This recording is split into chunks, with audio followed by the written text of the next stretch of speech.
Ucapkan selamat pagi kepada sang mentari.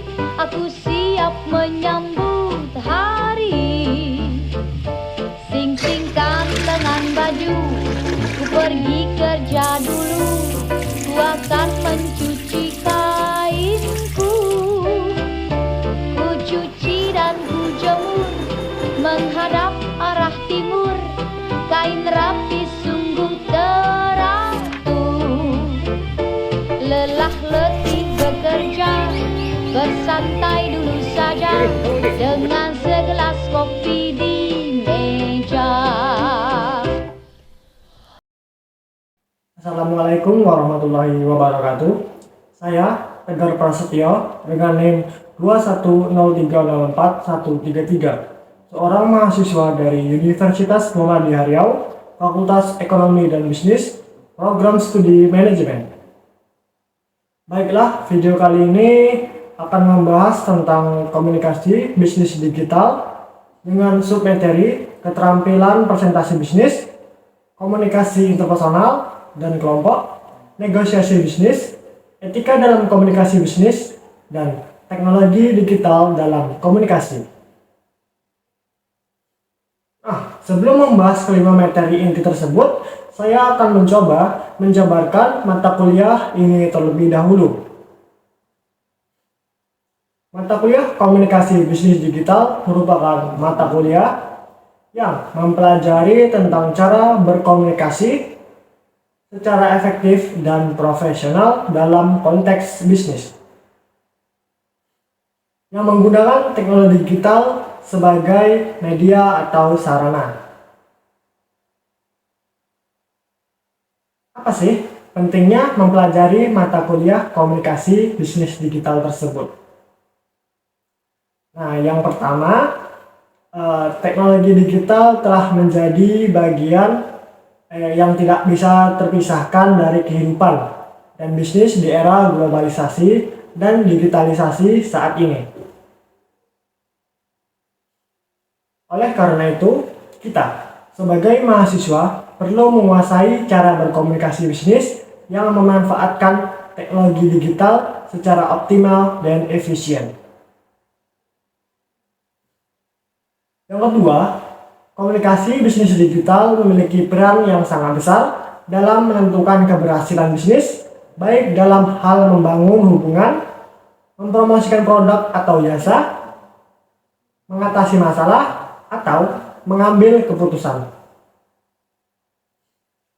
Oleh karena itu, seorang mahasiswa perlu memiliki keterampilan komunikasi bisnis digital yang baik dan profesional.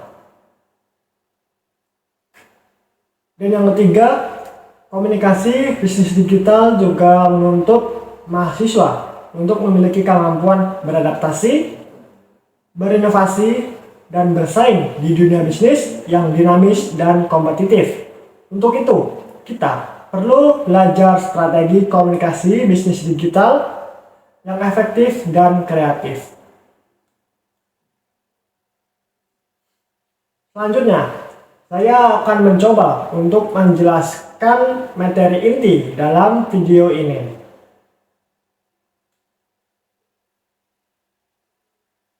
Yang pertama, keterampilan presentasi bisnis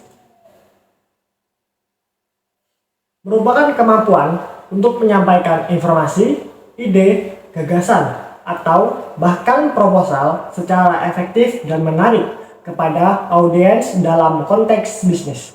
Pentingnya keterampilan ini adalah untuk membangun kredibilitas, mempengaruhi keputusan, dan meningkatkan reputasi teknik menyampaikan presentasi bisnis menyampaikan presentasi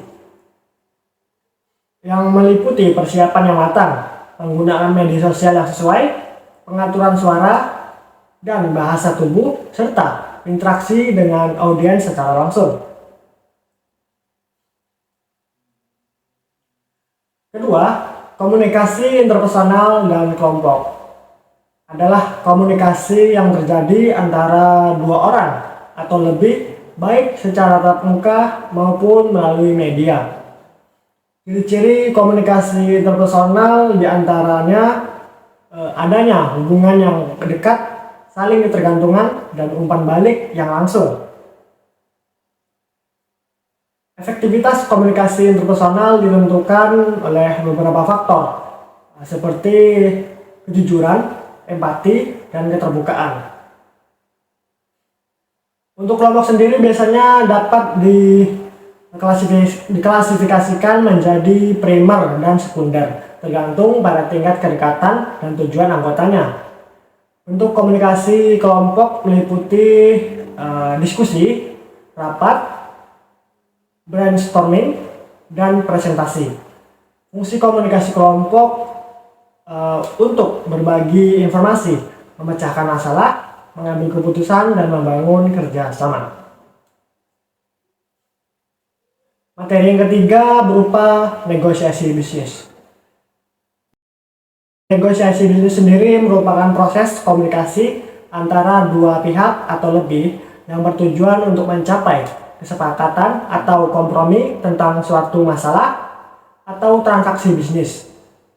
Negosiasi bisnis berbeda dengan negosiasi lainnya, dikarenakan melibatkan aspek-aspek seperti harga, kontrak, dan syarat-syarat lainnya. Negosiasi bisnis sendiri terdiri dari beberapa tahapan, meliputi persiapan, pembukaan, penjelasan, tawar-menawar, dan juga penyelesaian. Strategi negosiasi bisnis ada beberapa seperti win-win, win-loss, dan loss-loss, tergantung pada situasi dan tujuan masing-masing pihak. Untuk materi yang keempat, ada etika dalam komunikasi bisnis yang merupakan prinsip dan nilai yang mengatur cara perusahaan berkomunikasi dengan berbagai pihak, termasuk pelanggan, karyawan, pesaing, dan pemerintah. Etika dalam komunikasi bisnis bertujuan untuk memastikan bahwa komunikasi yang terjadi dalam konteks bisnis adalah kejujuran, adil, dan bertanggung jawab. Selanjutnya, peran etika dalam komunikasi bisnis adalah untuk membangun kepercayaan, meningkatkan kredibilitas, dan menjaga reputasi. Di mana di dalamnya ada etik, dan etis. Etik sendiri merupakan aturan atau norma yang berlaku dalam suatu masyarakat atau profesi. Sedangkan etis sendiri merupakan sikap atau perilaku yang sesuai dengan etik. Macam-macam etika dalam komunikasi bisnis terdiri dari etika profesional, etika organisasi, etika sosial, dan etika global. Untuk faktor-faktornya yang mempengaruhi etika dalam komunikasi bisnis seperti budaya, hukum, agama, dan moral. Contoh penerapan dari etika bisnis sendiri, yang pertama menghindari penipuan, yang kedua plagiat, dan yang ketiga pencemaran nama baik. Untuk kemanfaatan etika dalam bisnis adalah untuk menciptakan lingkungan kerja yang positif, mencegah agar tidak terjadinya konflik, dan mendukung pertumbuhan bisnis. Dan untuk materi yang kelima ataupun materi yang terakhir adalah teknologi digital dalam komunikasi, yang merupakan teknologi yang menggunakan sinyal elektrik, komuter yang bersifat putus dan menggunakan sistem bilangan biner. Teknologi digital dalam komunikasi memungkinkan pengiriman dan penerimaan informasi dalam bentuk teks, gambar, suara, dan video melalui media seperti internet, telepon seluler, dan media sosial. Pelaksanaan teknologi digital dalam komunikasi melibatkan proses digitalisasi, encoding, transmisi, decoding, dan tampilan informasi. Manfaat dalam mempelajari penggunaan teknologi digital dalam komunikasi bisnis adalah untuk meningkatkan efisiensi, efektivitas, dan kualitas komunikasi. Kelebihan dari teknologi digital sendiri dalam komunikasi adalah untuk memperluas jangkauan, mempercepat waktu, dan memperkaya konten. Sedangkan kekurangannya ialah menimbulkan masalah seperti privasi, keamanan, dan kesenjangan digital. Nah, kurang lebih itulah materi yang dapat saya sampaikan. Mungkin untuk kelengkapannya teman-teman bisa melihat video lain sebagainya.